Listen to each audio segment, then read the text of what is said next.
For 32 years, I kept the promise my husband made me swear on the last night of his life. Never go back there, he whispered, holding my hand with what little strength he had left. No matter what happens. Promise me. Promise. I never asked why. I never drove past the old road. I never answered the questions from curious relatives.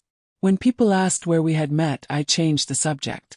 When they asked why we had moved so suddenly, I smiled and said, "Some memories are better left behind." For 32 years, I believed I was protecting the man I loved. Then one rainy Tuesday morning a letter arrived. No return address. No stamp I recognized.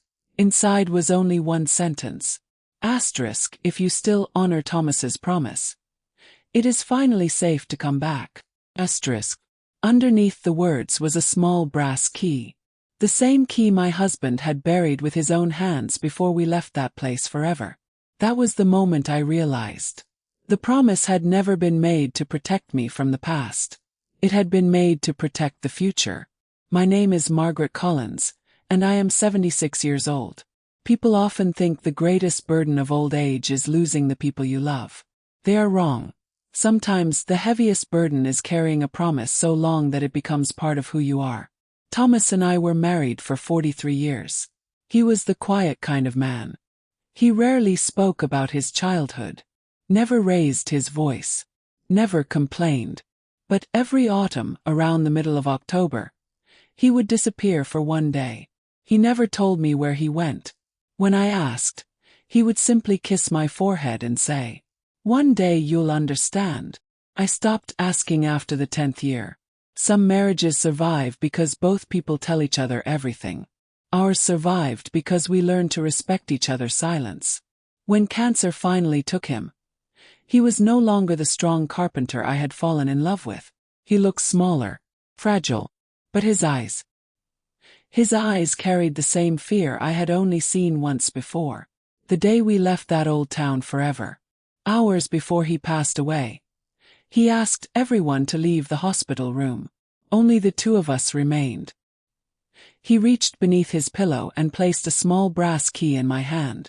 "I don't need this anymore." I remember staring at it. It looked ordinary, worn smooth by decades of use.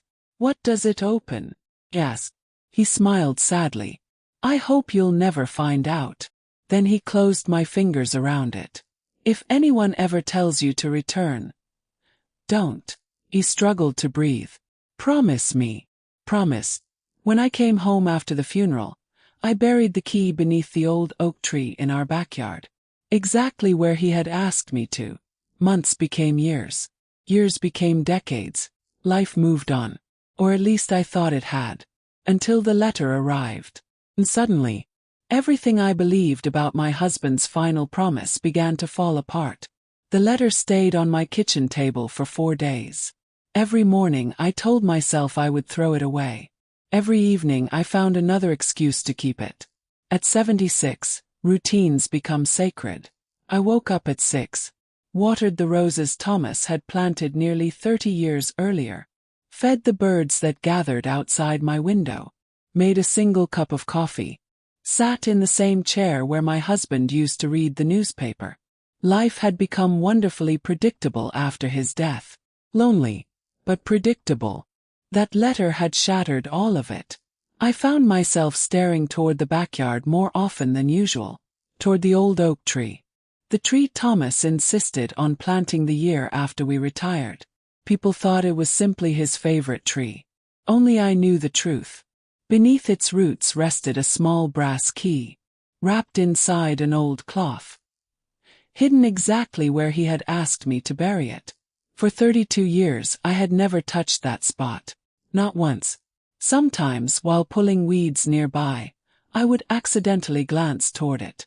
Then I would immediately look away, as though even seeing the place might somehow break my promise. On the 5th morning, rain began falling before sunrise. Steady. The kind of rain Thomas always loved. I stood at the kitchen window watching droplets slide down the glass. Then my eyes drifted once again toward the oak tree. Without thinking, I grabbed an umbrella. Halfway across the yard I stopped. "What are you doing, Margaret?" I whispered to myself. Felt ridiculous. I was arguing with my own conscience over a promise made to a man who had been gone for more than 3 decades. Oh, I couldn't ignore the strange feeling growing inside me. The letter hadn't asked me to break my promise. It had said something entirely different. Asterisk. It is finally safe to come back. Asterisk. If those words echoed again. If someone knew about the promise, then someone else had known about Thomas all these years. Someone had been waiting. Slowly, I knelt beside the tree. The soil was softer than I expected after the rain. I used an old gardening shovel resting against the fence. Only a few inches below the surface, the metal struck something wrapped in oilcloth. My heart pounded so loudly I could barely hear the rain anymore. With trembling hands, I lifted the bundle from the ground. The cloth had almost completely rotted away. The brass key looked exactly as I remembered. Heavy, cold despite the warm summer morning. Attached to it was something I had never seen before. A tiny leather tag, so faded I could barely read the writing. I wiped away years of dirt with my sleeve. Little by little, faded letters appeared. Not an address, not a name, just 3 words. Open last. Margaret. Froze. Thomas had written my name, which meant he had known from the very beginning that one day I would dig this key back up. This hadn't been an emergency plan. It had been part of his plan all along. Suddenly, the promise felt different. Not like a warning, like instructions. I carried the key back inside and placed it beside the mysterious letter. For the next hour, I searched every drawer in the house, every cabinet, every old folder Thomas had left behind. I wasn't looking for photographs anymore. I was looking for anything connected to that key. Finally, tucked inside the back of an old woodworking manual, I found a folded piece of paper. Only one sentence had been written across it in Thomas's careful handwriting. Asterisk, when the day comes. Trust Samuel before you trust your own memories. Asterisk. I read it again and again. Why would I trust a man I hadn't seen in decades? More than my own memories. The memories themselves weren't telling me the whole truth. For the first time since Thomas died, I realized that what frightened me most wasn't returning to that forgotten town. It was the possibility that the life we had built together had been founded on a secret I had never truly understood. I barely slept that night. Every time I closed my eyes, I saw the brass key lying on my bedside table. For 32 years, it had rested beneath the roots of an oak tree. Now it seemed almost alive, waiting. By sunrise, I had already made a decision. If Thomas had expected me to find the key one day, then the only way to honor him was to finish whatever he had started. Still, there was one person I needed to speak with before returning to Ashbrook. Samuel. The name had remained hidden in Thomas's old address book all these years. Single name. A single telephone number. Nothing more. I dialed it again just after breakfast. The same young woman answered. Good morning. My name is Margaret Collins. I remember. Her voice carried an unusual calm, as if she had expected my call. I'd like to speak with Samuel. Please hold. The silence that followed felt endless. Then I heard slow footsteps. A chair scraping across a wooden floor. Someone breathing heavily before speaking. Margaret. His voice was older than I imagined. Fragile, but unmistakably warm. It's been a long time, he said. I suppose it has. I wondered if this day would ever come. So did I. For a few moments neither of us spoke. 32 years of silence stood between two strangers who had once known each other well. Finally, I asked the question that had followed me since the letter arrived. Why now? Samuel sighed. Because the last person who wanted the truth buried died 3 months ago. Felt a chill. What truth? I can't tell you over the telephone. Why not? Because if I do. He paused. You'll never believe me. His answer frustrated me. I'm too old for riddles, Samuel. So am I. His soft laugh lasted only a second. Which is exactly why we don't have much time left. I walked slowly toward the kitchen window. Rain had finally stopped. Sunlight reflected off the wet grass. I made Thomas a promise. I know. I promised never to return. And you kept it. Every single day. I know. His certainty unsettled me. How could he know? I watched from a distance. He frowned. What do you mean? Every October. My heart skipped. Every October. Thomas disappeared every October. The same time. The same date. Without explanation. You met him. Samuel answered quietly. Every year. The room spun around me. No. Yes. He told me he traveled alone to visit an old friend from the fire department. That wasn't entirely a lie. My knees weakened. I sat down before I fell. For 32 years. Samuel continued. Thomas returned to Ashbrook every October. I couldn't speak. The promise had never been broken. Not by me. But Thomas had gone back. Again. And again. And again. Every year. The realization hurt far more than I expected. Not because he had lied. Because he had carried the burden alone. What happened there, Samuel? A long silence followed. Then he answered with quiet certainty. The same thing that has haunted your husband every day since 1974. Closed my eyes. 1974. The year we moved away. The year Thomas refused to speak about ever again. What happened? Samuel's breathing grew heavier. You need to see it with your own eyes. I don't know if I can. You can. No. You already have. His words confused me. I don't understand. You've been living with the consequences for 32 years. Before I could ask another question, he added something that made my blood run cold. When you arrive in Ashbrook, don't go to the old house first. Then where? Go to the church. The church. Someone has been waiting there. Almost as long as you have. For the rest of the afternoon, I couldn't stop thinking about one sentence. Asterisk, Thomas returned every October. Asterisk. It echoed through my mind like a church bell. For 32 years, I had believed my husband never set foot in Ashbrook again.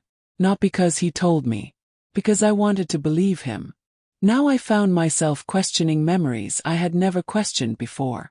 The fishing trips. The business conferences. The weekends helping old friends repair cabins. There had always been an explanation. Always something reasonable. How many of those trips had actually led him back to Ashbrook? How many times had he stood on those forgotten streets while I waited for him at home? Oddly enough, I didn't feel angry. Not yet. Mostly. Felt sad. Sad that the man who trusted me with everything had chosen to carry one burden completely alone. Late that afternoon I drove to the cemetery. Thomas had been buried beneath a maple tree overlooking a quiet hill. I visited him every Sunday. This time was different.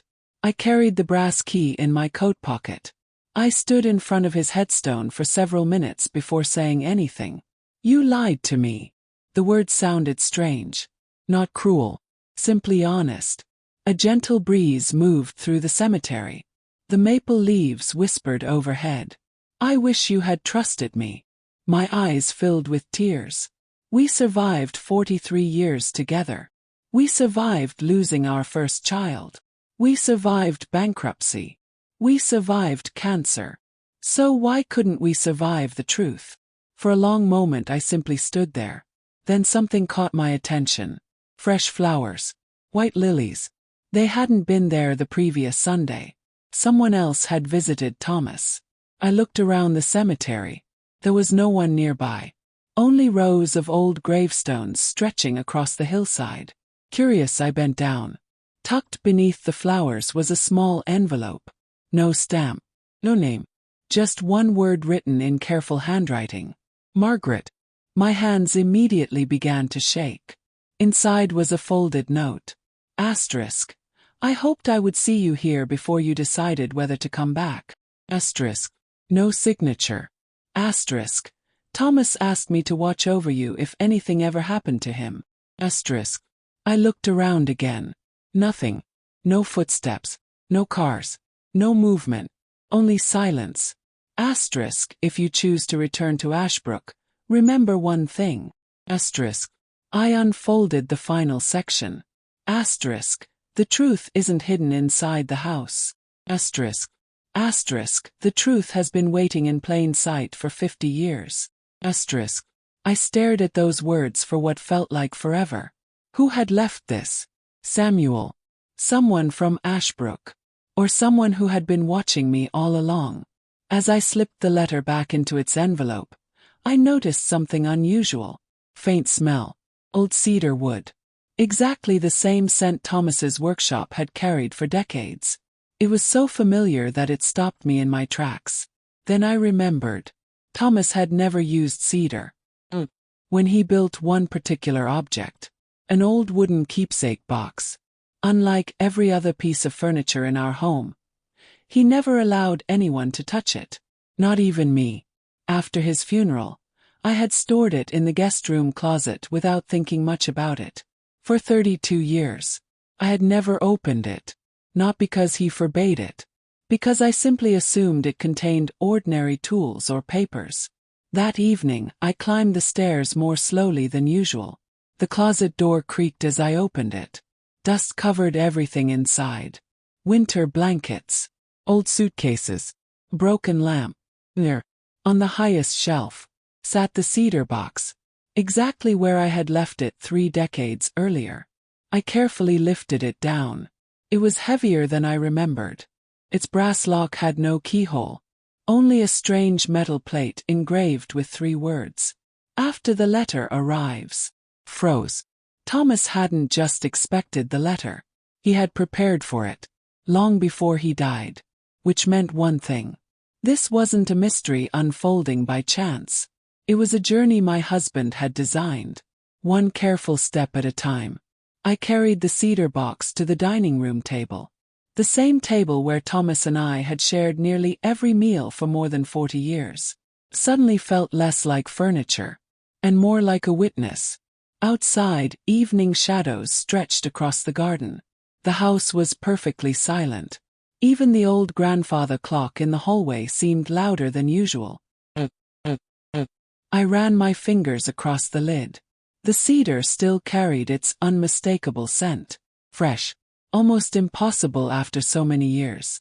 The brass plate reflected the soft light above the table. Asterisk. After the letter arrives. Asterisk. How could he have known? How could anyone know that decades after his death, someone would send me a letter? I turned the box over several times. No hinges were visible. No lock. No hidden latch. It looked as though it had been carved from a single piece of wood. Thomas had always loved puzzles. When we were newly married, he spent weeks building secret compartments into ordinary furniture simply because he enjoyed watching people fail to find them. He once hid my birthday present inside the leg of a coffee table. Took me nearly a year to discover it. A faint smile crossed my face. Even now, he was making me solve one last puzzle. I examined every corner carefully. Nothing. Then I remembered something Samuel had said. Asterisk. Trust him before you trust your own memories. Asterisk. My memories.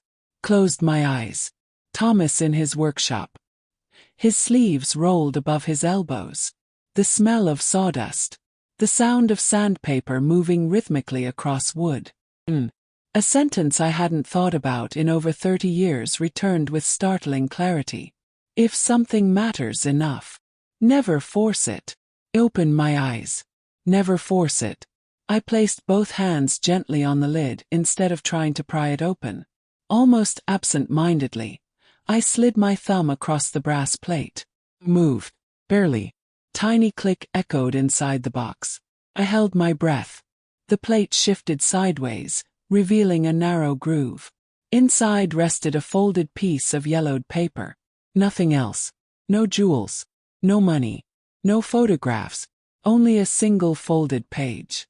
The handwriting belonged unmistakably to Thomas. My dearest Margaret. My vision blurred before I could read another word. It felt as though he were sitting across the table again. waiting patiently while I gathered the courage to continue. If you are reading this.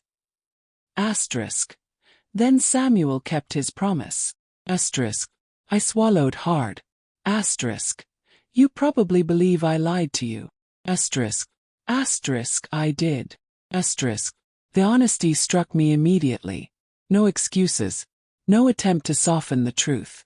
Asterisk. Every October, I returned to Ashbrook. Asterisk. Asterisk. Not because I wanted to. Asterisk.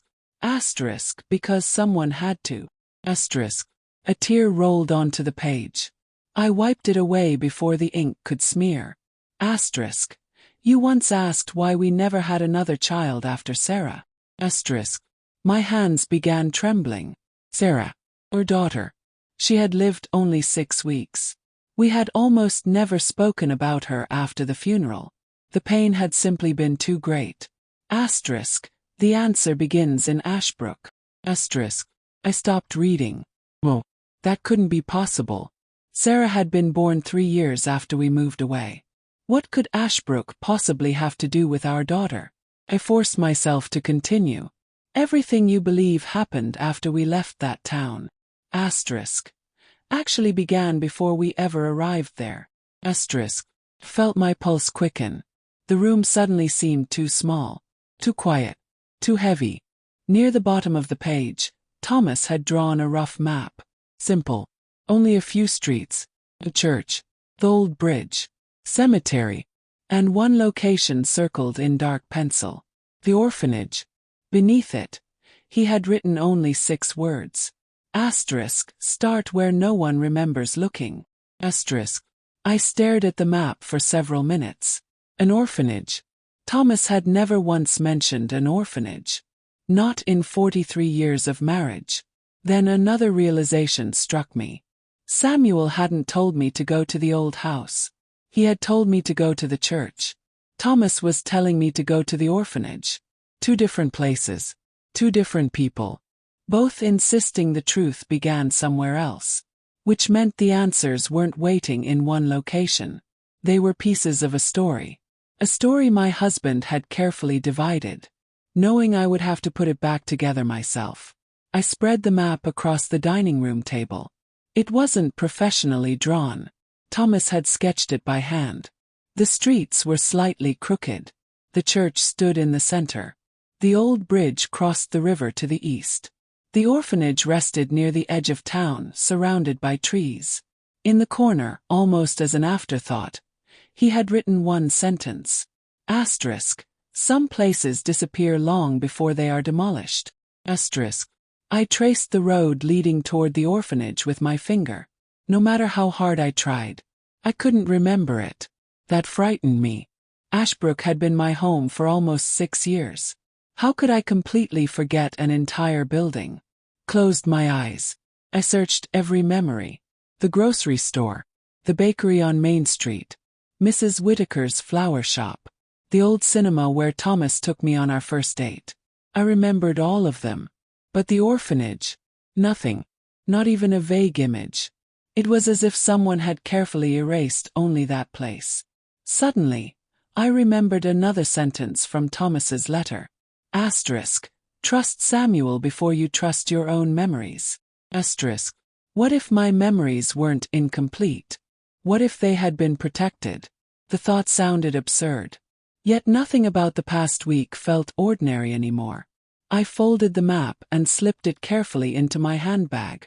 The next morning I packed a small suitcase. Just enough clothes for 2 days. Medication. Flashlight. The brass key. Thomas's letter. Map. Before closing the suitcase I hesitated. Something told me to bring one more thing. Our wedding photograph. It was the only picture I had left from those early years. Thomas insisted on replacing every older photograph after we moved. At the time I thought he simply wanted new memories. No, I wasn't so sure. By 9 o'clock I locked the front door behind me. The drive to Ashbrook would take nearly 4 hours. Long enough to change my mind. 3 different times I almost turned around. The first was when I reached the highway. The second was at the gas station where Thomas and I used to stop during vacations. Third came when I saw the weathered wooden sign. Welcome to Ashbrook. White paint peeling away. Letters barely visible beneath years of rain and sun. My hands tightened around the steering wheel. Nothing had prepared me for what came next. The town looked smaller, quieter, older. Time had continued moving here, just much more slowly. The old hardware store still stood on the corner. The bakery had become an antique shop. The movie theater was boarded shut. A church bell echoed somewhere in the distance.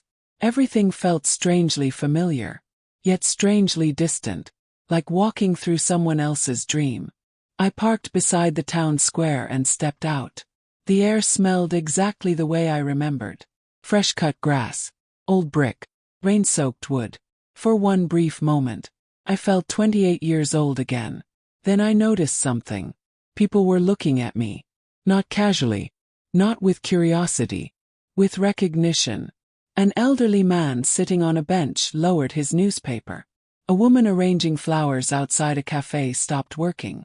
Even a young boy riding his bicycle slowed down to stare. No one smiled. No one waved. They simply watched, as if they had been expecting this moment. Finally, the old man stood. He removed his cap respectfully. In a quiet voice, he said words that made my heart stop. "Mrs. Collins, we were beginning to think you'd never come home." For several seconds I couldn't answer. The old man's words echoed inside my mind. Asterisk. We were beginning to think you'd never come home. Asterisk. No one had called Ashbrook my home in more than 3 decades. I looked around the square once more. The people who had been watching me quickly returned to whatever they had been doing, almost as if speaking to me had been enough. The old man stepped closer. His face was deeply lined, but his eyes were kind. "I wasn't sure it was you," he admitted. "But you haven't changed as much as you think." I laughed softly. "I'm 76. And you're still standing exactly the way you used to." That surprised me. "Did we know each other?" He nodded. "I owned the grocery store." I searched my memory. Then it came back. Mr. Dawson. He used to give children free peppermints at the checkout counter. "You're Harold Dawson." His smile widened. "So your memory isn't completely gone." The words caught my attention. "Completely." His expression changed immediately. He looked as though he had said something he shouldn't. "I shouldn't have said that." "What do you mean?" He glanced toward the church across the street. "Some conversations belong there." There it was again. The church. Samuel had insisted I go there first. Now Mr. Dawson was pointing me in the same direction. "What happened in this town?" Harold sighed. "The same thing that has happened in every small town. People chose silence." "Silence about what?" He looked into my eyes. "You'll understand soon enough." Before I could ask another question, he reached into his jacket pocket. "I've been holding this for a very long time." He handed me a small envelope. The paper had yellowed with age. Across the front, Thomas's handwriting. Asterisk for Margaret. "If she ever returns." Asterisk.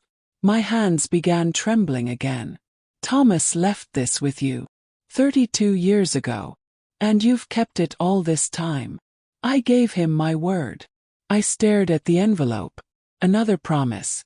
Another person carrying the weight of my husband's past. Did many people make promises to Thomas?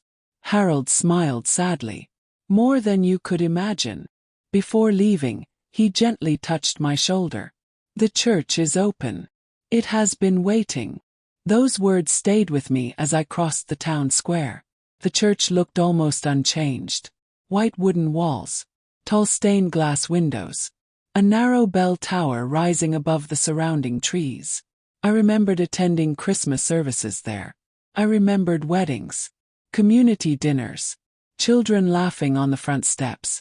Nothing about it seemed frightening. Yet my heartbeat quickened with every step. The heavy wooden door opened with surprising ease. Cool air drifted toward me. The church was empty. Or so I thought. Near the altar, Someone was quietly polishing the old wooden pews. An elderly woman, gray-haired. She turned the moment she heard my footsteps. For several long seconds, neither of us spoke. Then tears filled her eyes. She slowly placed the polishing cloth aside. I knew he'd keep his promise.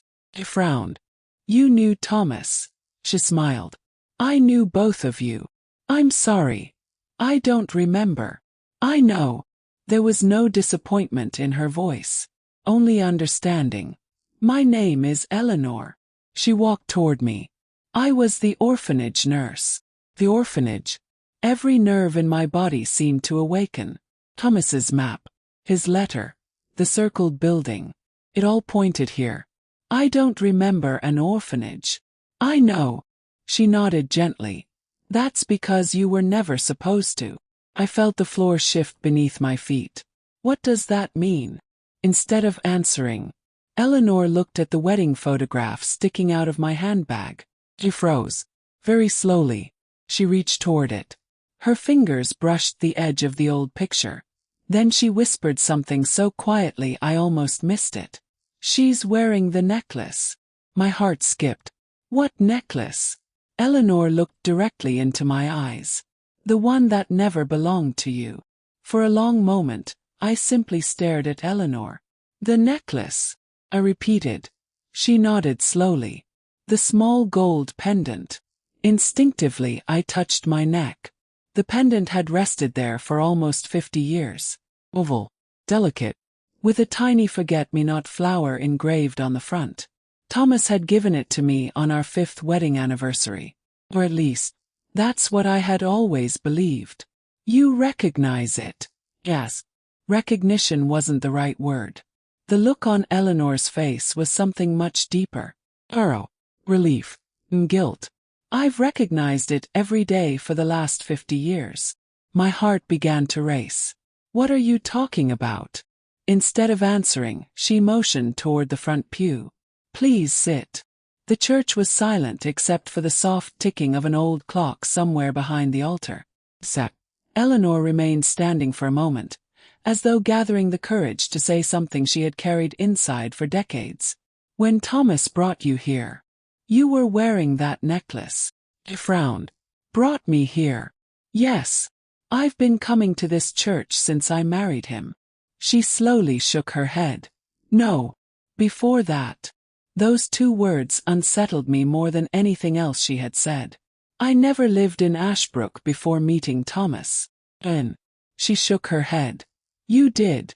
I felt a strange pressure building behind my eyes. No. You simply don't remember. Silence settled between us. Then Eleanor walked toward one of the stained glass windows. Sunlight filtered through the colored glass, covering the wooden floor with patches of blue and gold. I've asked myself for 50 years whether forgetting was a blessing, or the cruelest thing that could happen to someone. What exactly have I forgotten? She looked back at me.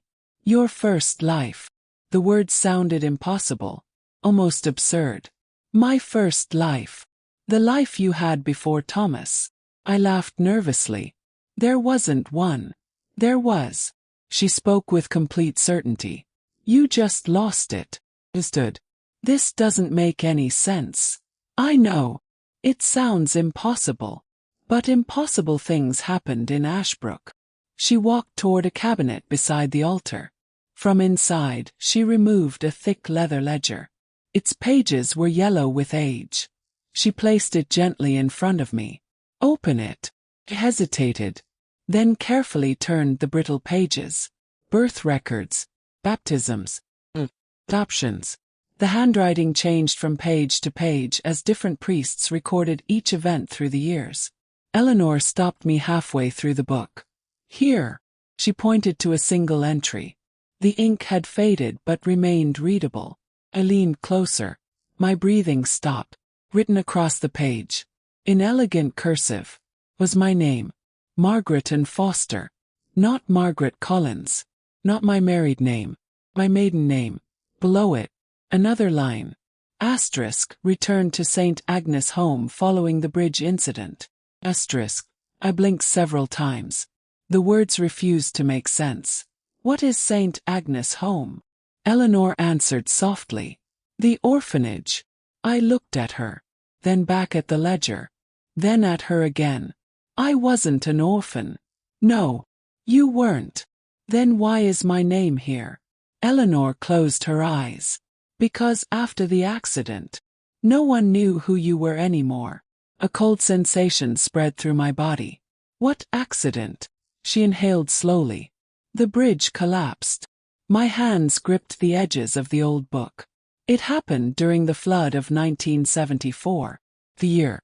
Everything kept returning to that year. The year we left Ashbrook.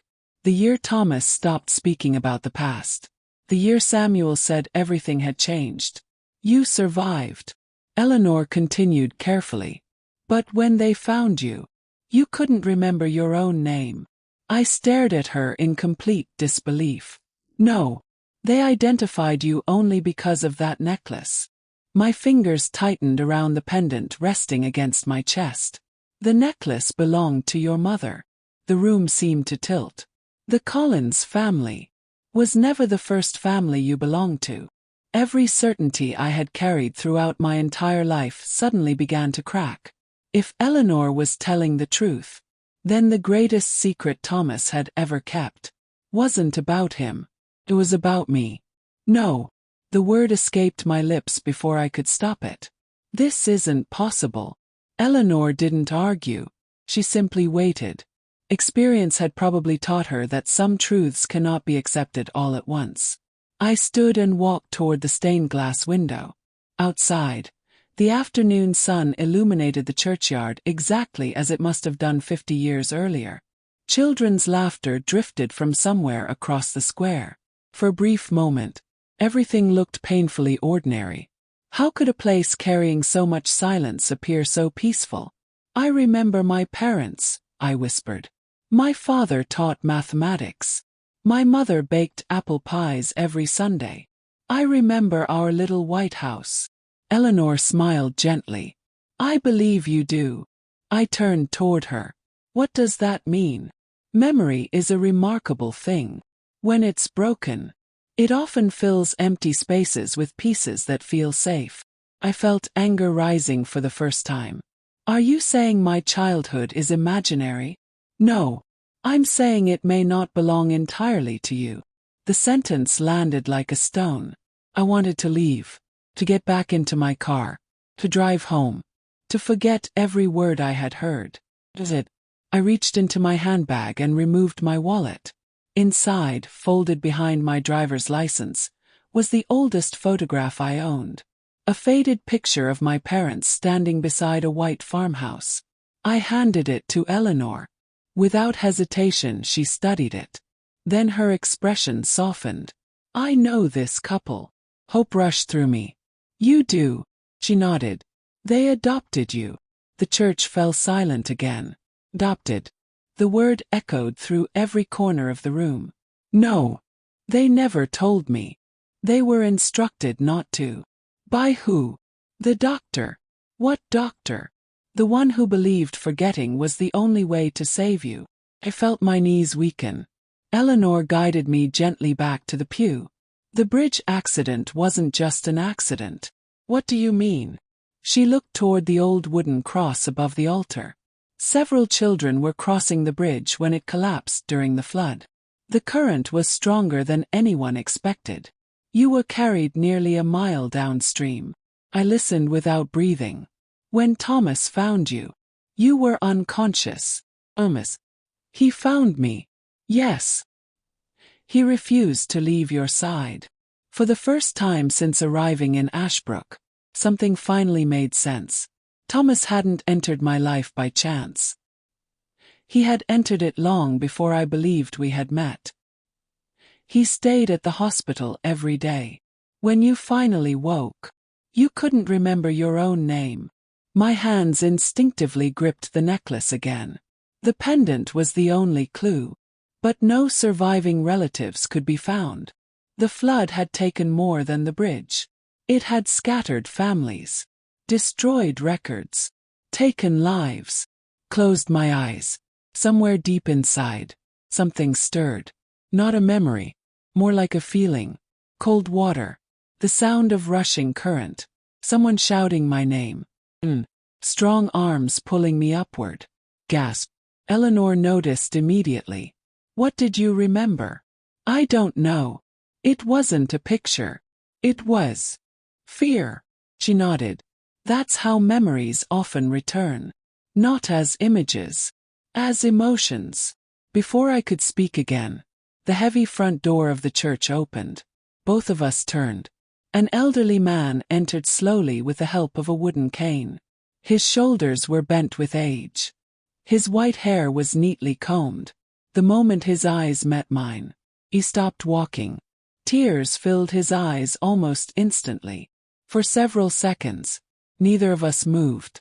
Finally, in a trembling voice barely above a whisper, he spoke. I've been waiting 50 years to say welcome home, little Maggie.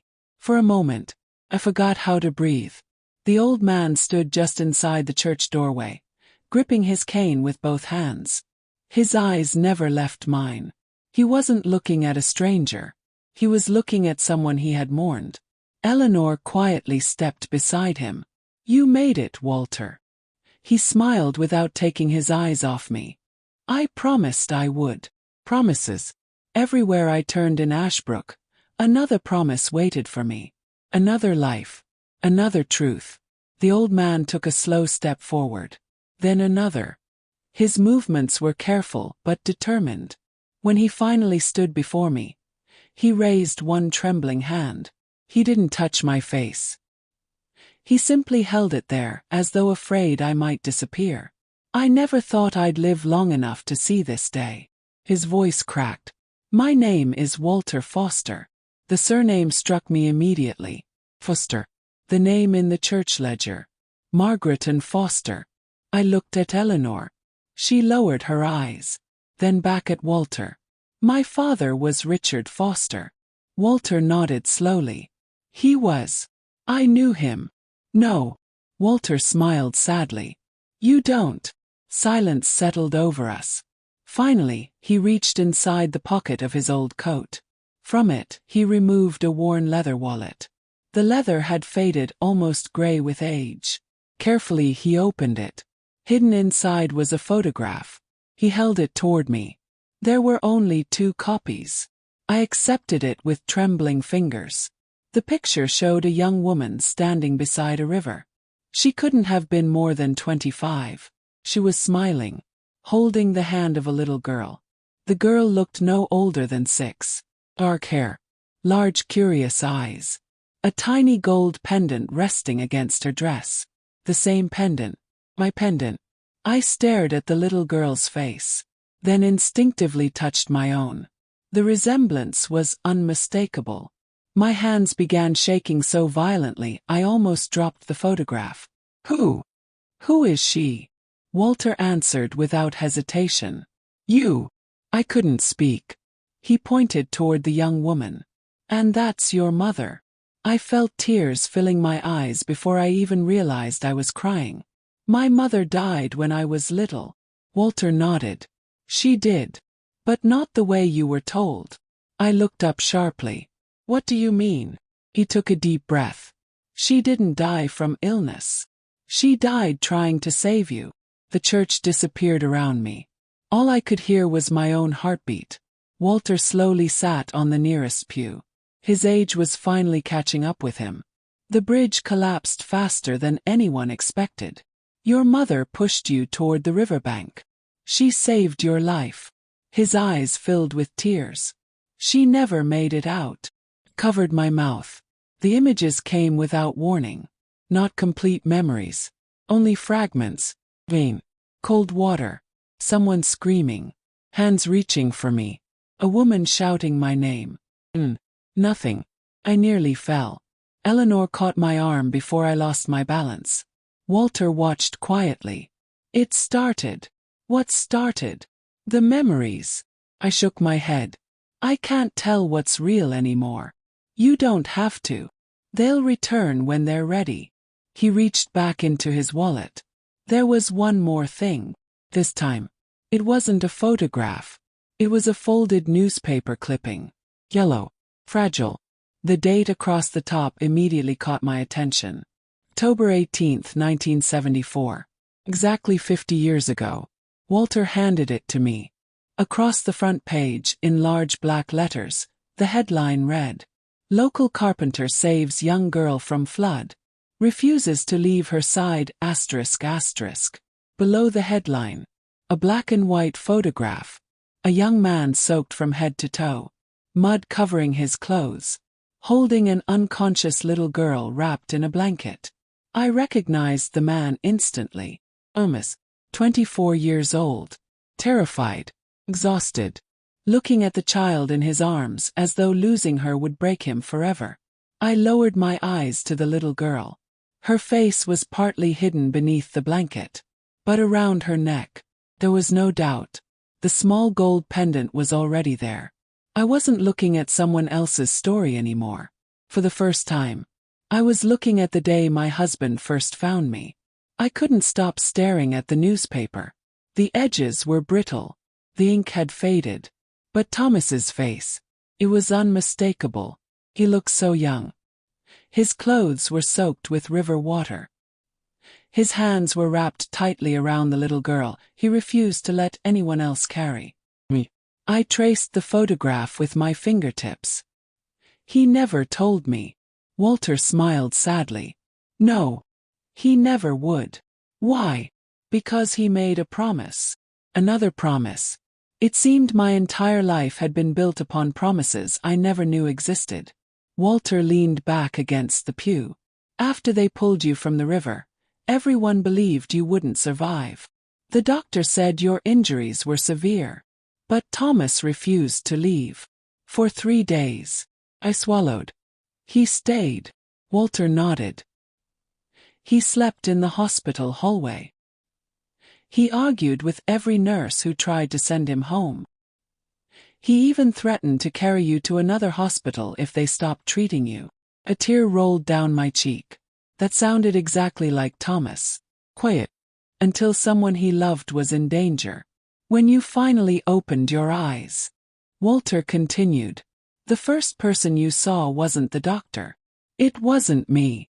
It was Thomas. A strange warmth spread through my chest. Closed my eyes. For just a second, a faint image appeared. Not clear enough to understand. Only a young man sitting beside a bed. His head resting against folded arms. Sleep. Still wearing muddy boots. The image vanished before I could grasp it. I saw something. Eleanor smiled. What did you see? I don't know. It disappeared. That's normal. Walter reached into his coat again. This time, he removed a small cloth pouch tied with faded blue string. I've carried this since the day you left. He placed it carefully in my hands. Felt surprisingly light. What is it? I promised your mother. Very slowly, I untied the string. Inside lay several tiny objects. A smooth river stone. A silver hair clip shaped like a butterfly. Tiny brass button. A little wooden horse. The moment I picked up the horse, something inside me broke open. I wasn't standing in the church anymore. I was somewhere else. A sunny afternoon. Children laughing. The smell of freshly cut grass. A woman kneeling beside me. She placed the little horse in my hands. If you ever get scared, hold him tight. Then she kissed my forehead. The memory disappeared as suddenly as it came. Gasped for air. Tears streamed down my face. My mother. Walter nodded quietly. Elizabeth. I whispered the name without thinking. The instant it left my lips, Walter covered his face. He began crying. You remembered. Eleanor closed her eyes. For 50 years, she had been waiting to hear that single word. Elizabeth. My mother's name. I had never heard it before. Least, not consciously. Walter took several moments before speaking again. There was one thing your mother feared more than the flood. What? That you'd grow up believing she abandoned you. I shook my head. I never knew her. I know. That was the tragedy. He gently pointed toward the wooden horse. She carved that herself. I looked down. Tiny initials were carved underneath. F. Elizabeth Foster. Suddenly, another question formed in my mind. If everyone here knew who I was, why didn't anyone come for me? Silence filled the church. Walter and Eleanor exchanged a long look. Neither wanted to answer. Finally, Walter spoke. They tried. My heart tightened. What do you mean? They searched for you. They wrote letters. They hired lawyers. They even traveled to the city where Thomas had taken you. I frowned. Then why didn't they find me? Walter looked toward the stained glass window. Because someone made sure they never could. The church became perfectly still. Someone, not fate, not the flood, person. Someone had deliberately kept me away from the only family I had left. And suddenly, I realized the greatest mystery wasn't the bridge. It wasn't my lost memories. It wasn't even Thomas. The greatest mystery was discovering who had spent 50 years making sure I never found my way home. I stared at Walter. Who stopped them? His eyes lowered to the floor. I don't know. You just said someone did. I said someone made sure you never came back. That's different. He sighed deeply. For years we believed it was the courts. Then we blamed the hospital. Later, we blamed Thomas. The last name hit me like a slap. You thought Thomas kept me away. Walter nodded with visible regret. For a long time. I stood immediately. No, you don't understand the man he was. I do now. Walter looked at me with gentle sadness. But 50 years ago, we didn't. He slowly rose from the pew and walked toward one of the church windows. When Thomas left Ashbrook with you, he disappeared. No letters. No phone calls. No explanations. He simply vanished. I remembered something Samuel had said. Every October Thomas came back. He did come back. Walter turned toward me. What? Every year? The old man's face lost all color. No. He met Samuel. He came every October. Walter's eyes filled with tears. He came home. And never told us. He believed he was protecting someone. Walter closed his eyes. For several moments, neither of us spoke. Finally he whispered. I judged him all these years. The guilt in his voice was unmistakable. I thought he had stolen you. He saved me. Yes, I know that now. He wiped his eyes before continuing. The hardest thing about growing old is discovering you've been angry at the wrong person. Those words settled heavily inside the quiet church. Eleanor gently placed a hand on Walter's shoulder. You should show her. He nodded slowly. Without another word, he walked toward a narrow hallway beside the altar. He disappeared for nearly 5 minutes. When he returned, he carried a dusty wooden box.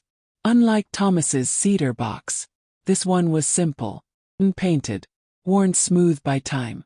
Walter placed it on the pew between us. I've never opened it. You haven't. It wasn't mine. Then whose was it? Thomas's. I frowned. If it's his, why did he leave it here? Walter smiled faintly. He didn't. He asked me to keep it. And only give it to you. After you learned who you really were. My heart began pounding again. Another message. Another piece of the puzzle. Walter slowly lifted the lid. There were dozens of envelopes. Every one of them addressed to me. Margaret. Different handwriting. Different paper. Different years. Some looked almost new. Others were yellow with age. Picked up the first one.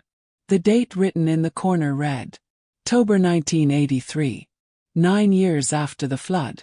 I looked at Walter in confusion. What are these? He answered quietly. Letters. I can see that. No. They're letters Thomas wrote to you. Froze. He wrote to me every year. I couldn't understand. But we lived together. Walter nodded. I know. Then why would he write letters to me? Walter looked directly into my eyes. Because there were things he wanted to tell you. But he believed he never had the right. Lily. I opened the oldest envelope. Inside was only one handwritten page. The first sentence immediately blurred behind my tears. Today you laughed for the first time since the accident. Covered my mouth. The second sentence hurt even more. You don't remember who I am. Asterisk. And I pray you never remember me as the man who couldn't save your mother. Asterisk. My hands trembled so badly that I almost dropped the letter. Thomas had written it in October of 1983. 9 years after the flood.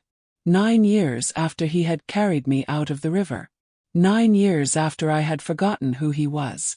I forced myself to continue reading. Asterisk.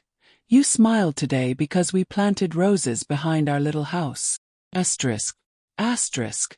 You said they reminded you of someone, but you couldn't remember who. Asterisk. Asterisk. I almost told you they were your mother's favorite flowers. Asterisk. Asterisk. I almost told you everything. Asterisk. Asterisk. But the doctor looked at me and quietly shook his head. Asterisk. Stop. The doctor. Walter nodded. Keep reading. I turned the page. Asterisk. He told me that forcing memories back too quickly could destroy the life you were rebuilding. Asterisk. Asterisk. He said your mind had protected itself. Asterisk. Asterisk. He asked me one question I will never forget. Asterisk.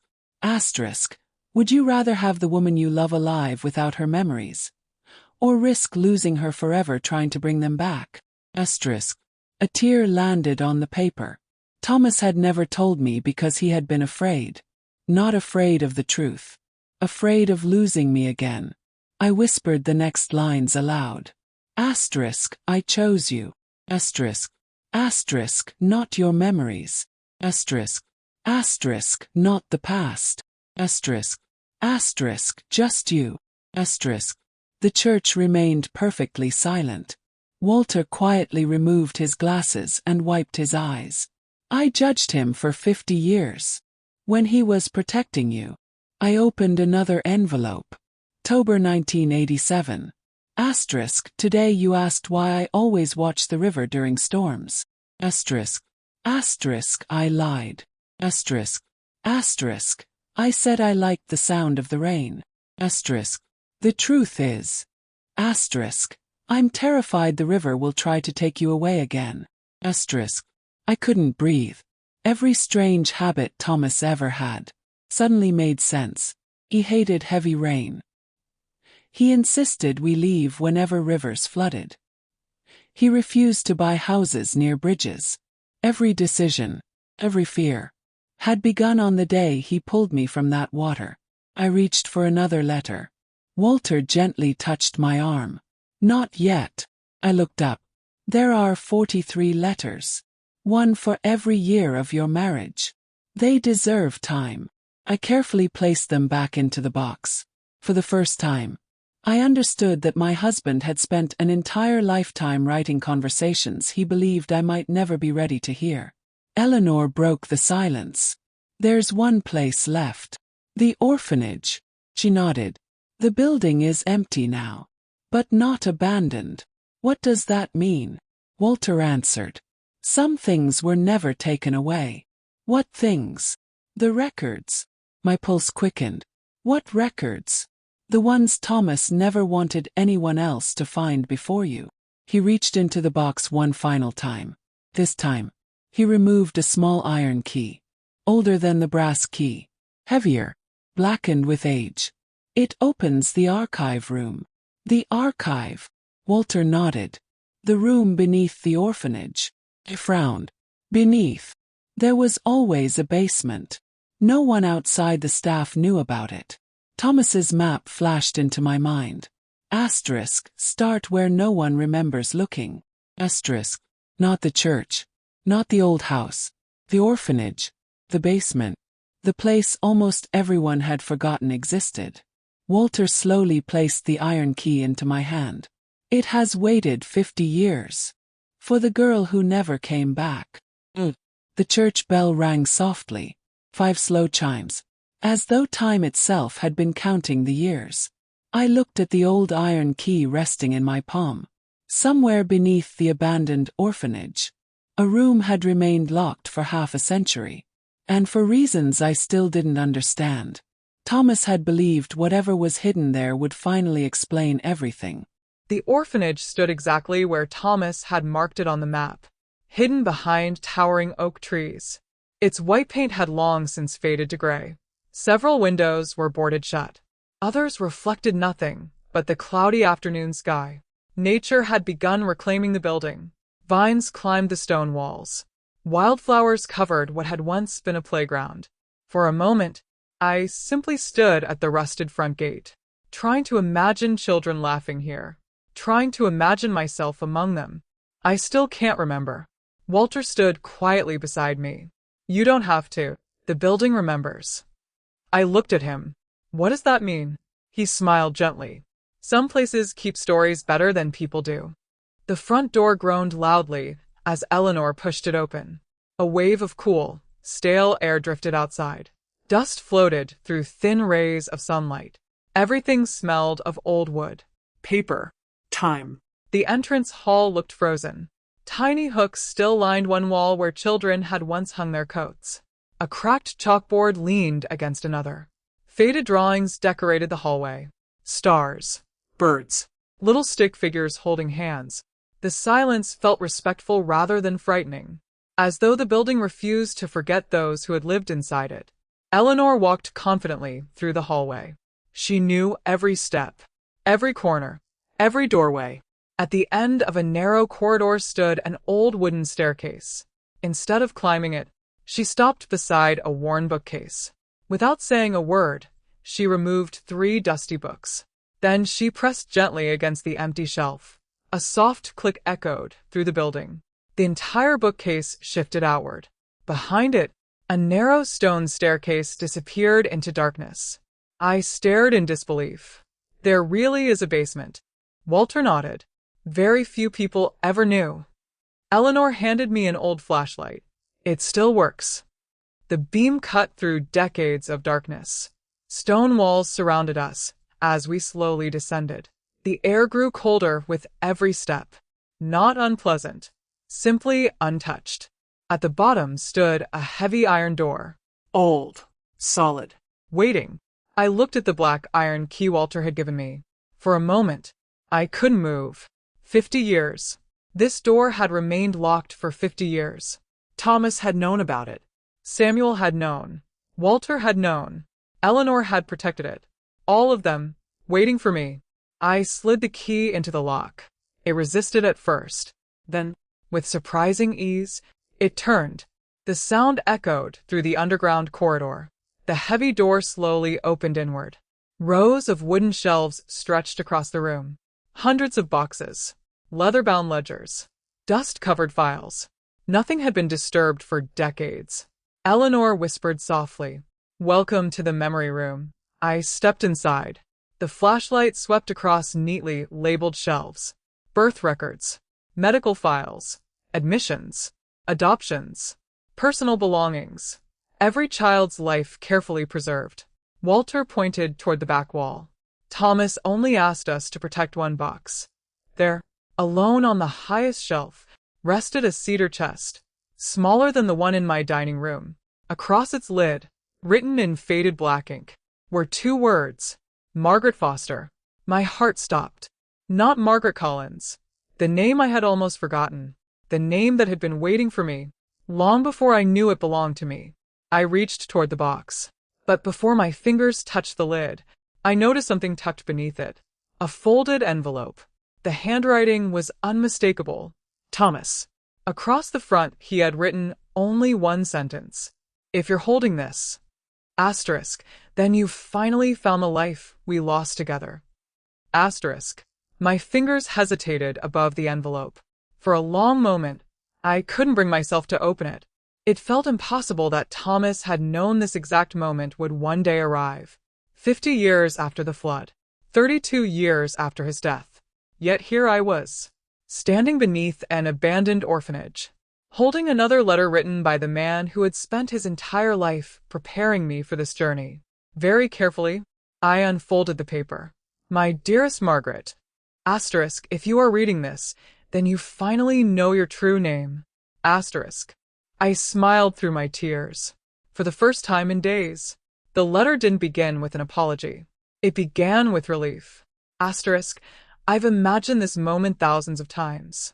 Asterisk. Asterisk. Sometimes I believed it would happen while I was still alive. Asterisk. Asterisk. Most days I accepted that it probably wouldn't. Asterisk. If I'm gone. Asterisk. Please don't be angry. Asterisk. I whispered softly. I'm trying not to be. Walter and Eleanor remained respectfully silent behind me. Thomas continued. Asterisk.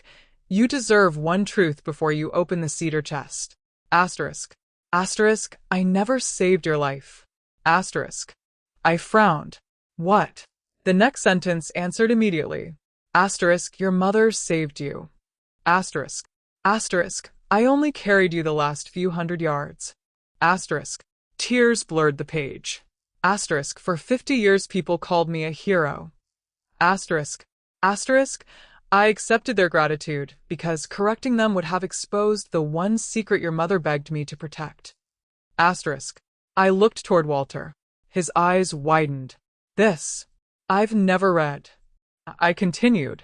Asterisk. Elizabeth knew the bridge was failing. Asterisk. Asterisk. She pushed you towards safety before it collapsed. Asterisk. Asterisk. Her final words weren't about herself. Asterisk. Asterisk. They were about you. Asterisk. The paper trembled in my hands. She grabbed my coat and said, If she forgets. Asterisk. Promise me she'll still grow up knowing she's loved. Asterisk. The room became silent. No one moved. No one breathed. For years, I had believed Thomas married me because we happened to fall in love. Now I realized his love had begun long before I ever remembered meeting him. Not out of guilt, not out of obligation, out of a promise made to a dying mother. I closed my eyes. Images came more clearly now. Not complete, but stronger. A woman kneeling beside a river. Warm hands brushing my hair. The smell of lavender. A lullaby. Then Thomas, much younger, standing beside a hospital bed, watching over me while everyone else slept. The memories vanished again, but this time, they left warmth instead of fear. I opened the final page. Inside the cedar chest, asterisk, you'll find everything that truly belonged to you. Asterisk, not your past. Asterisk, your future. Asterisk. I slowly looked at the small cedar chest resting on the dusty shelf. My own name, Margaret Foster, was carved into the lid. Not written. Carved. Someone had expected me to return. Not someday. Eventually. As though time itself didn't matter. Only that I found my way back. Walter stepped closer. I've wondered what was inside that box for half a century. You never opened it? He shook his head. I gave Elizabeth my word. Another promise. Another lifetime spent protecting someone else's hope. I gently rested both hands on the cedar lid. Unlike Thomas's puzzle box, this one had no hidden mechanism. Only a simple brass clasp. I released it. The lid opened with a soft creak. Inside. There wasn't gold. There weren't legal papers. There wasn't money. There was something far more valuable. A child's life. Tiny shoes carefully wrapped in white cloth. A blue ribbon. Crayons worn almost to nothing. Birthday drawings. School papers. A knitted sweater no larger than my hands. And on top of everything, a thick scrapbook tied with faded blue ribbon. Across the cover, in elegant handwriting, 3 words. Margaret's first years. I felt my entire world stop. Had spent years preserving every piece of a childhood that I no longer remembered. My fingers trembled as I untied the faded blue ribbon. The scrapbook was heavier than it looked, not because of its pages, but because of everything they contained. For 50 years, someone had protected an entire childhood that I no longer remembered living. I slowly opened the first page. A tiny footprint, pressed in pale blue ink. Below it, a date, and a sentence written in beautiful handwriting. Asterisk, today Margaret took her first steps. Asterisk. I smiled without realizing it. My eyes drifted across the page. There were photographs, dozens of them. A little girl chasing butterflies, laughing beneath a large oak tree, holding a puppy almost too big for her, sitting on her mother's shoulders during a town picnic. Every picture captured a life that felt strangely familiar, yet impossibly distant. Walter leaned closer. Your mother never missed a single moment. I looked at Elizabeth's handwriting. Every page carried small notes. Asterisk, today she learned to whistle. Asterisk. Asterisk, she insists every bird is talking to her. Asterisk. Asterisk, she cried because a butterfly landed on someone else. Asterisk, little things, ordinary things, the kind only a mother would think were worth remembering. Halfway through the scrapbook, the photograph stopped. Instead, there were letters. One for every birthday. The first one began, if one day you read this. Asterisk, I hope you're still as curious as you are today. Asterisk. The second. Asterisk, never let fear decide who you become. Asterisk. Another. If life ever separates us. Asterisk. Remember that love always finds its way home. Asterisk. I couldn't stop crying. She had written these letters years before the flood, almost as though some part of her feared she might not always be there. Then, near the final pages, everything changed. The handwriting became hurried, uneven, almost desperate. The date read, October 17th, 1974. One day before the bridge collapsed. I swallowed hard. Elizabeth had written only 3 sentences. Asterisk, the engineers say the bridge is safe. Asterisk. Asterisk, Thomas doesn't believe them. Asterisk. Asterisk, tomorrow he wants to inspect it himself. Asterisk. I looked up immediately. Walter nodded. He volunteered. He thought the river had weakened the foundations. Another page. October 18th. No cheerful memories. No photographs. Only a single unfinished sentence. If anything happens tomorrow? The rest of the page was blank. My chest tightened. She had never been able to finish it. Very carefully, I turned to the final page of the scrapbook. There was only one photograph. It had never been glued down. Someone had simply placed it inside. It showed Elizabeth, us, and me, standing together outside the orphanage. I stared at the picture, confused. Walter noticed immediately. That's impossible, he whispered. What is that photograph? Why? Because it was taken 6 months before the flood. I looked from the picture to Walter. Thomas already knew us. Walter nodded. Oh, yes. He knew your family long before he ever saved you. Everything inside me seemed to pause. I had spent days believing fate brought Thomas into my life. It hadn't. He was already part of it. He wasn't a stranger who became my husband. He was someone my mother already trusted. Someone who had been quietly present, long before I ever knew his name. Walter carefully turned the photograph over. Something had been written on the back. Not by Elizabeth, by Thomas. In neat, careful handwriting. One day. Asterisk. She'll understand why I could never stop looking after her. Asterisk. At first, I believed he meant after the flood. Then I noticed the date. It had been written the day the photograph was taken, 6 months before the accident, which meant Thomas had made that promise before my mother ever asked him to. I read the date again, then a third time. There was no mistake. Thomas had written those words 6 months before the bridge collapsed. Asterisk. One day, she'll understand why I could never stop looking after her. Asterisk. I looked at Walter. What did he mean? Walter smiled in a way that mixed affection with sadness. Thomas met you when you were 4. I was 4. You wandered into his workshop. A faint laugh escaped him. You weren't supposed to. He had just finished carving a small wooden horse. My heart skipped. The wooden horse. The one Elizabeth had placed in my hands. The same horse. Walter nodded. You refused to leave without it. Without warning. Another memory surfaced. Small hands reaching across a wooden workbench. The smell of fresh cedar. A young man laughing as he pretended to hide a tiny carved horse behind his back. You'll have to catch me first. The image disappeared almost instantly. I placed my hand against my forehead. I remember. Eleanor leaned forward. What? His workshop. It only lasted a second, but I remember sunlight coming through the window. Walter smiled. Then you're remembering the truth. I looked down at the scrapbook again. Page after page. There was Thomas. Sometimes repairing a fence for my parents. Sometimes helping organize the church fair. Sometimes teaching neighborhood children how to carve little wooden animals. He wasn't a stranger who had suddenly appeared during a flood. He had always been there. Quietly. Faithfully. Part of my childhood. I knew him. I whispered. You loved him. Walter corrected gently. Not as a husband. As your hero. I frowned.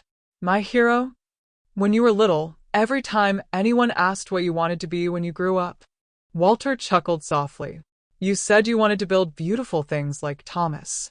I laughed through my tears. So, that sounded exactly like the little girl smiling in those photographs. Eleanor carefully lifted a folded drawing from between the scrapbook pages. It belongs with the rest. The paper had yellowed with age.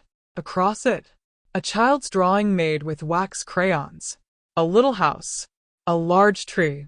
A river. 3 smiling people holding hands. Above them, in shaky letters, a child had written, Me. Thomas ***. I stared at the drawing. Not Dad. Not Mr. Thomas. Simply, Thomas. He wasn't my father. Walter shook his head. No. But your father had died when you were very young. The room became silent. Thomas became the older brother your mother never had. He fixed everything. He carried groceries. He repaired roofs. He looked after half the town. He simply happened to love your family a little more than the others. I smiled. It explained so much. His devotion. His patience. The quiet tenderness he had always shown me. It hadn't begun when we married. It had been growing for years. Then something caught my attention. At the bottom of the drawing, almost hidden beneath a crease, someone had written one sentence in blue ink. Not in a child's handwriting. Not in Elizabeth's. Not in Thomas's. The writing was unfamiliar. She must never know who signed the adoption papers. I looked up immediately. Walter's smile vanished. Eleanor's face turned pale. Neither of them had noticed the sentence before. What adoption papers? No one answered. I held the drawing closer. The ink had faded badly. But there was no doubt. Those words had been added later, long after the drawing had been finished. Walter slowly sat down. I hoped. Those papers had been destroyed. The silence that followed was heavier than anything I had experienced since arriving in Ashbrook, because for the first time, the mystery was no longer about my lost memories. It was about a decision someone had made after the flood. A legal decision. One capable of changing an entire life. And suddenly, I realized someone hadn't merely protected me. Someone had chosen who I was allowed to become. For several long seconds, none of us spoke. The drawing remained in my hands. One sentence. Just one. Asterisk, she must never know who signed the adoption papers. Asterisk. It had changed everything. Walter finally broke the silence. Give me the drawing. I handed it to him. He adjusted his glasses and studied the faded blue ink. I've never seen this before. It wasn't written by Elizabeth. No. It wasn't Thomas. No. Eleanor. She shook her head immediately. I've never seen that sentence. Walter turned the page over. Nothing. Only the child's drawing. Then he looked toward one corner of the archive room. There may be one place left. What place? The legal cabinet. Eleanor frowned. I thought it had been emptied years ago. So did I. Walter picked up the flashlight. Slowly, We crossed the basement. The shelves became older, dust thicker, wood darker. Finally, we stopped before a tall metal filing cabinet covered by a white sheet. The lock had rusted almost completely. Walter tried the handle. It wouldn't move. Without saying a word, I reached into my pocket. The black iron key. Almost absent-mindedly, I inserted it into the lock. It fit perfectly. The cabinet opened with a loud metallic groan. Inside, everything remained exactly as someone had left it decades earlier. Folders, envelopes, court documents, birth certificates, adoption records. Walter looked almost afraid to touch them. I promised I'd never open this. Who asked you? The judge. The judge. Walter nodded. He said the past belonged to the past. Eleanor quietly whispered.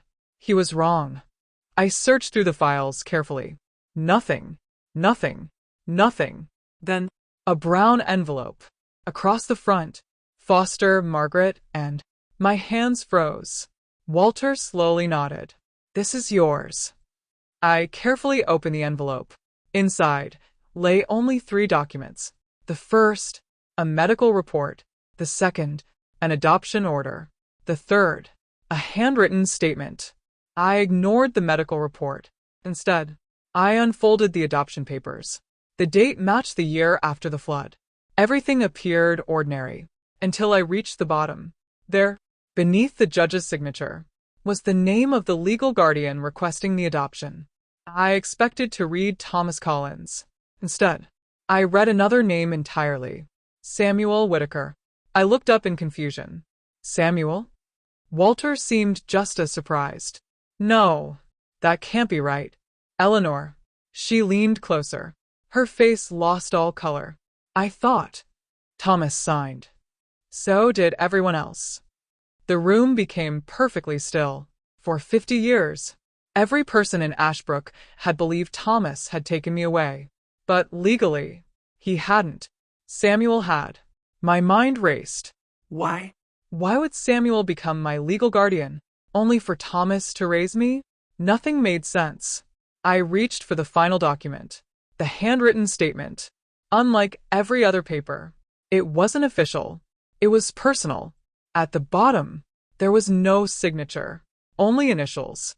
E.F. Elizabeth Foster. My mother's handwriting. The letter had been written only hours before the flood. I unfolded it carefully. The first sentence made every question disappear.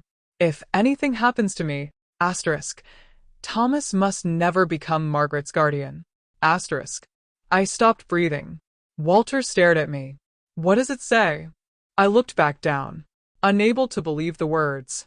If Thomas signs the papers, asterisk, they will find her. Asterisk. The room fell into absolute silence. Who were they? And why had my own mother believed the only way to keep me safe was to make sure Thomas never became my legal father? No one spoke. The silence inside the archive room became almost unbearable. I read my mother's words again. Asterisk, if Thomas signs the papers, they will find her. Asterisk. The sentence carried no explanation, only fear, real fear, not the fear of a grieving mother, the fear of someone protecting her child from another danger. Walter finally found his voice. Read the rest. I nodded. My hands were trembling so badly that the paper rattled softly. Asterisk, Samuel understands what must be done. Asterisk. Asterisk, he has no family left.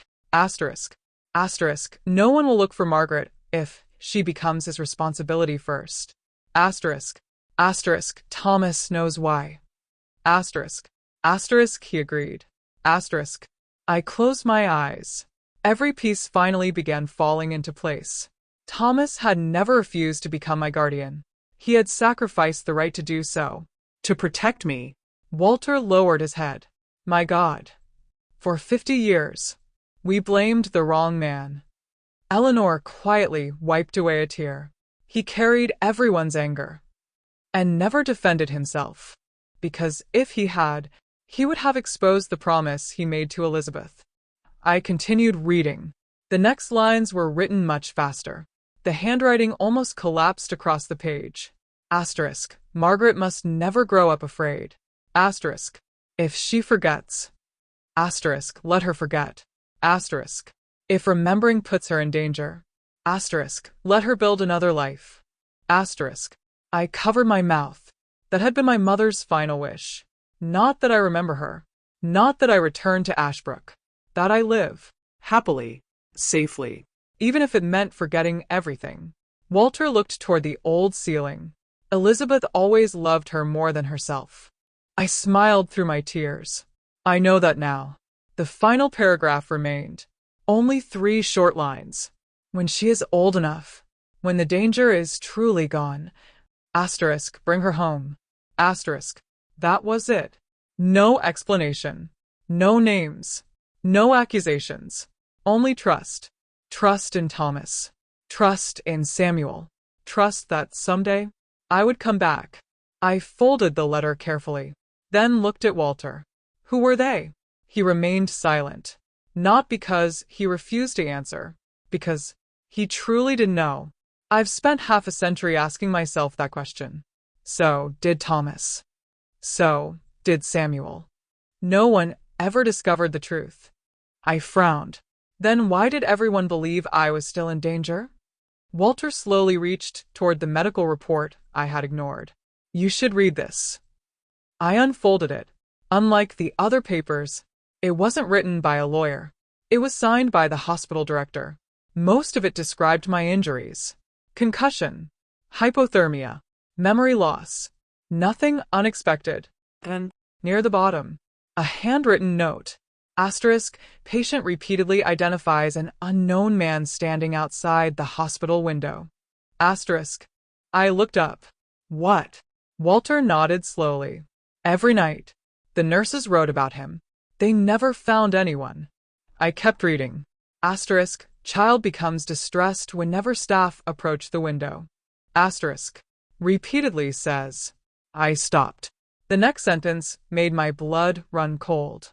Asterisk. Don't let the man in the black coat take me. Asterisk. The archive room became silent once again.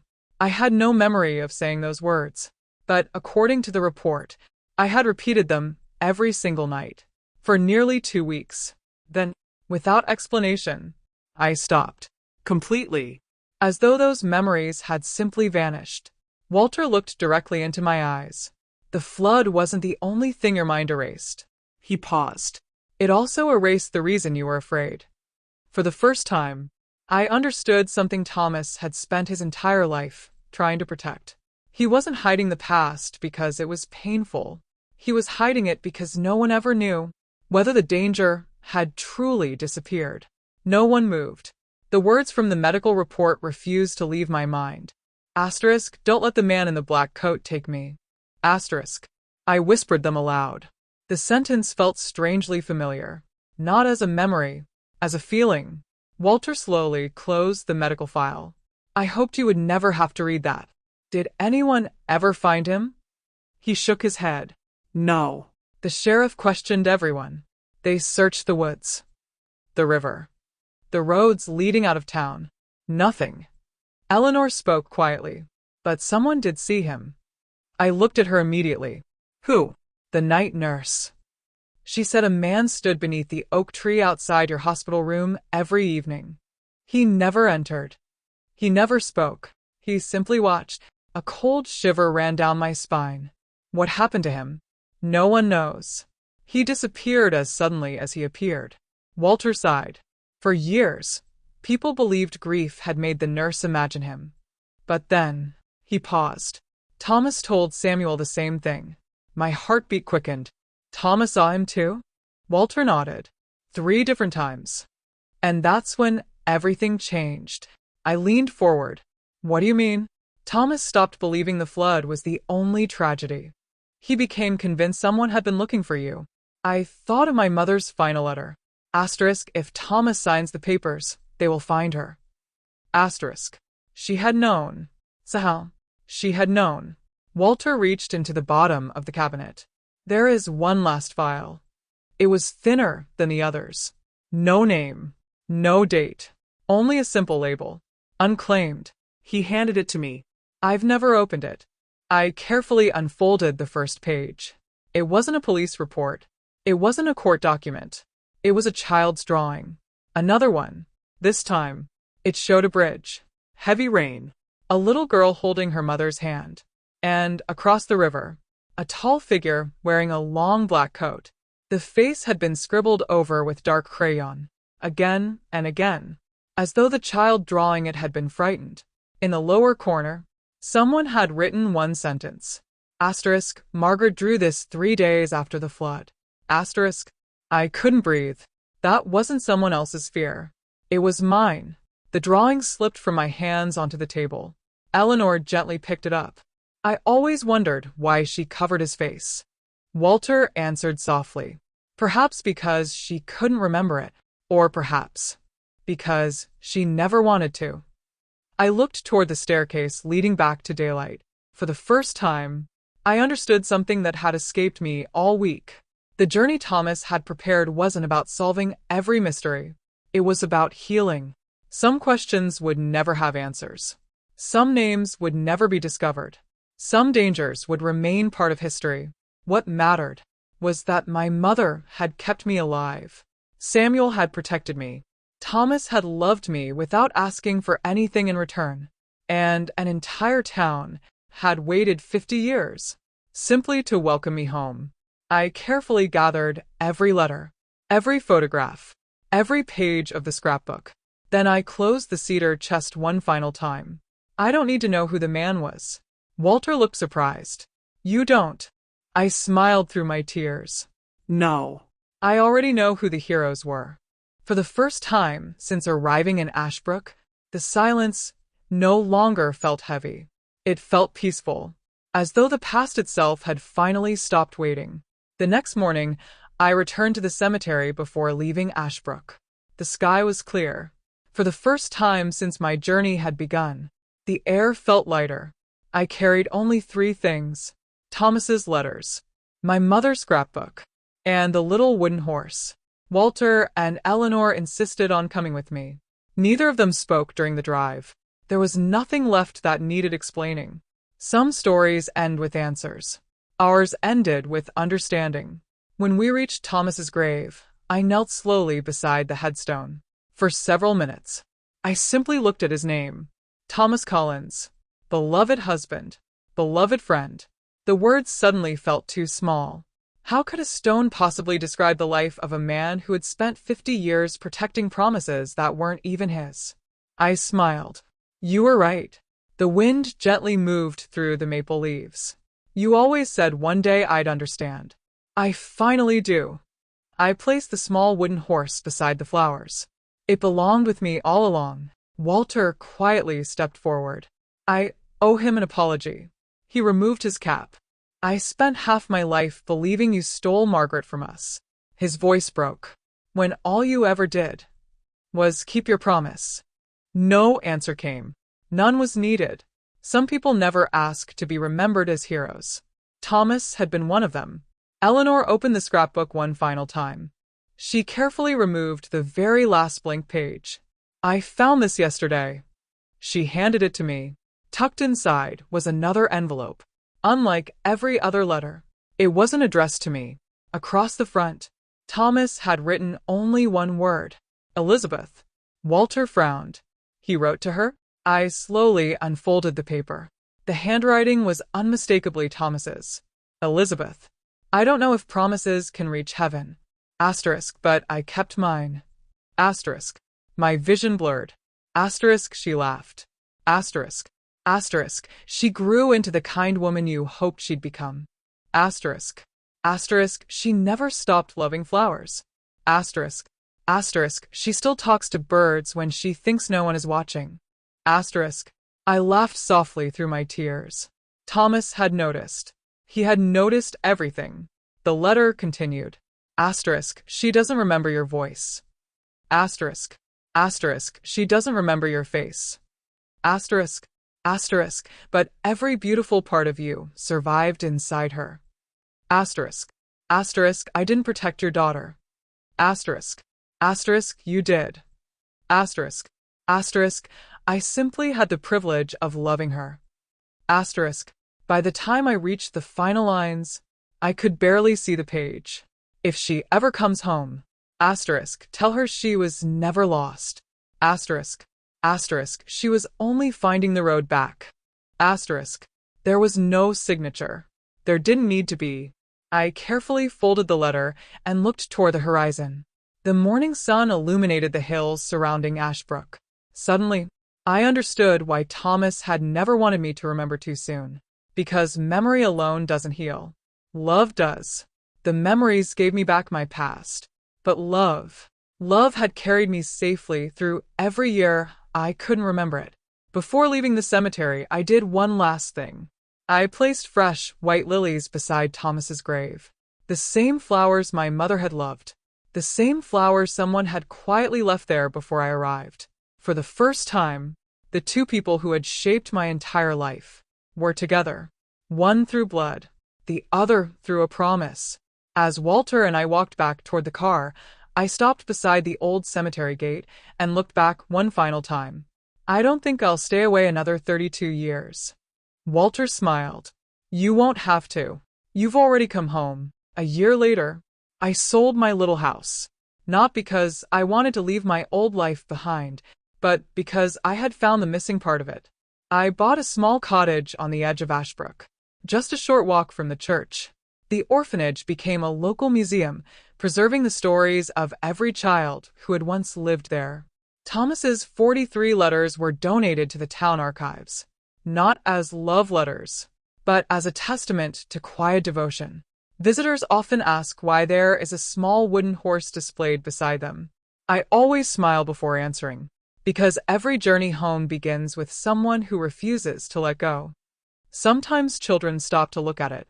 Sometimes they ask if the story is true. I always tell them the same thing. The names don't matter nearly as much as the promises.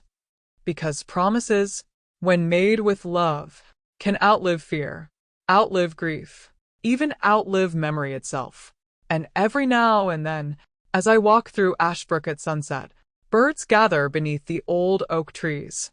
I stop for a moment, speak to them softly, and somewhere, deep inside my heart, I can almost hear my mother laughing. Then I continue walking, not toward the past, but toward home,